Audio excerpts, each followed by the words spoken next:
আসসালামু আলাইকুম বন্ধুরা, কেমন আছেন আপনারা? তা বন্ধুরা, আজকে আমি এই করলা দেখছেন, এদিকে আধা কেজি করলা এরকম বড় বড় পিস করে কুটে নিছি। তাহলে বন্ধুরা, আজকে আমি এই করলাগুলোর এখন আমি ভাপ দিব। ভাপ দিয়ে পানিটা ফালাইলে তারপর তিতা কম লাগবে।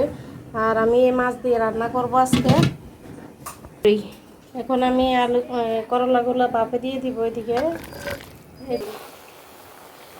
বন্ধুরা, আমার এই ভাপ দেওয়া হয়ে গেছে, এখন আমি তুলে নিব।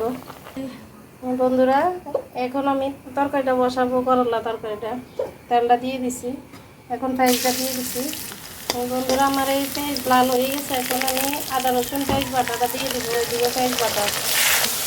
বন্ধুরা, এখন আমি মশলাটা দিয়ে দিব, রাঁধুনি মশলা।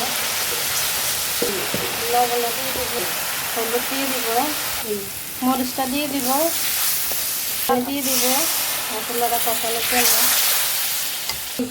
বন্ধুরা, এখন আলুগুলো আর এদিকে আমি একটা আলু সিদ্ধ করে নিচ্ছি, করলার সাথে দিয়ে দিব। বন্ধুরা, এই যে আমার করলা কষানো হয়ে গেছে, এখন পানিটা দিয়ে দিব।